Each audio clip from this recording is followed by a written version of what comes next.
Buri munyeshuri wese ahereye mu gihugu cy'u Rwanda ari kwibaza igihe amanota azasohokera, dore yuko umwaka w'amashuri uzatangira ku itariki 9 byibuze mu matariki ya mbere abanza.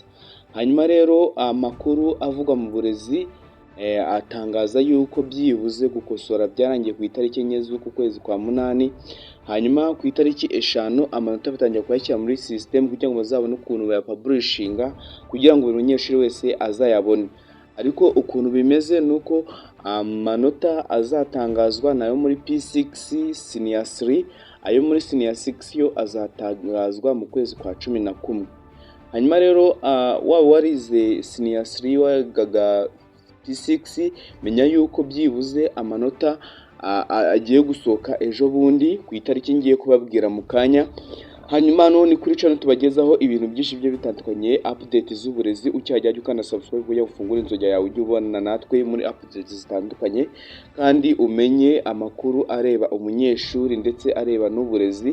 Hanyuma rero mbahaye ikaze, reka nze mbabwira itariki amanota azasohokeraho.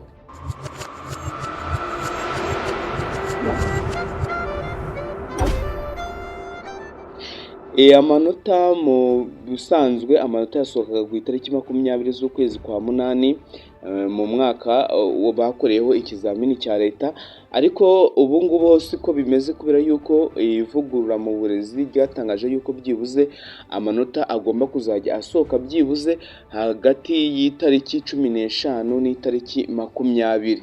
Ngira ngo rero niba amanota barangije kuyakosora ku itariki 4 z'ukwezi kwa munani bagatangira kuyashyira muri system ku itariki 5, ubwo bivuze yuko byibuze bishobora gufata nk'iminsi 10 cyangwa iminsi ingahe kugira ngo amanota bahite bayapublishinga batangire kuyatangaza, buri munyeshuri abanze amenye ikigo bamwoherejeho, ibyo agiye kwiga, ndetse abaze gufata n'igihe cyo kurekarama ibigo bagomba kwigaho, abahinduza ibigo batangire babikore.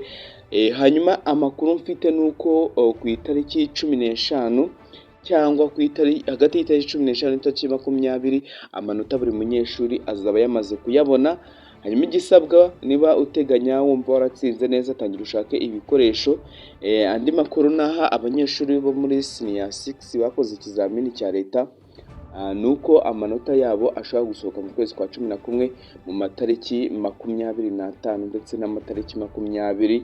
Hanyuma ikintu ugomba kuba ufite muri aka kanya, tangira ufite icyo bita transcription, billet zo mu wa 4, mu wa 5, mu wa 6 kugira ngo uzabone natwe mukora application, kuko iyi nico ni kwera ukuntu wakora application.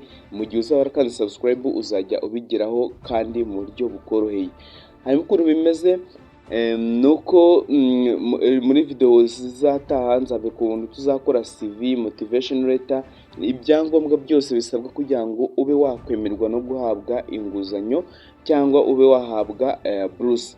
Hanyuma ku banyeshuri biga Senior 3 P6 andi makuru arimo nuko abanyeshuri bazabona munsi byibuze ya 50, icyo gihe bazasubira ku bigo by'amashuri bigagaho, dore yuko bazakosora ku kigero cy'100% nk'uko abigaga Senior 6 bimeze, bazakosora 100%.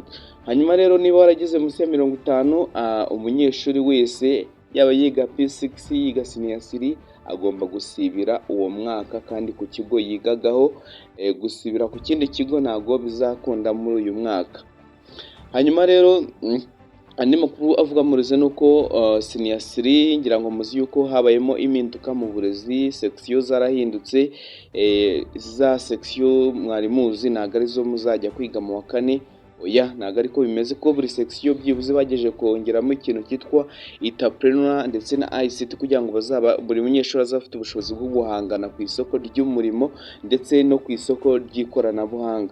Hanyuma rero nimuzatungurwe nimugira mu wa 4 mugasanga ari section mutari muzi. Muri izo section twabwira zimwe, hari yitwa STEAM, hari yitwa ITM, hari yitwa CM, hari yitwa BRS. Ubwo ni amashami agiye atandukanye. Hanyuma amashami akaba agabanyijemo ibice bitatu. Hari ibyo ishami ry'ubuvuzi ndetse n'ikoranabuhanga, hari ishami ry'ubumenyi ngiro, hari n'ishami rijyanye n'ikoranabuhanga ndetse n'imiyoborere cyangwa leadership. Hanyuma ukuntu bimeze rero, nimuzatungurwe bwo mu wa kane bagomba gusohora amanota vuba vuba mbere y'itariki 20 kugira ngo mutangire guhangana n'izo mpinduka zabayeho mu burezi, mu masomo, mu bigo byinshi bigiye bitandukanye. Ngira ngo mwumvishe yuko byibuze ikigo kigomba kuba gifite combination ebyiri. Hanyuma izo mpinduka zatangiye kuba kandi buri mwarimu n'isomo agiye kwigisha ku itariki 15 azaba yamaze kumenya ikigo agomba kujya kwigisha no gutangamo uburezi. Hanyuma rero iyi ni channel y'ikizamini tubagezaho update mu burezi. Ucyajya ukana subscribe ufungura inzogera kugira ngo ujye ubona amakuru akugeraho ku gihe. Reka tuze guhura mu kanya mbereka iyindi video y'uburyo wakubona ibindi bintu bigiye bitandukanye. Ngiye ni Kalisa Mutabazi mwabanye muri video. Ndagushimiye cyane wowe twabanye kugeza kuri uyu munota. Muze kunyandikira muri comment kugira ngo tuze kureba ibitekerezo byanyu ko nibyo duheraho tubategurira video itaha. Ndabashimiye cyane, reka tuze guhura mu kanya.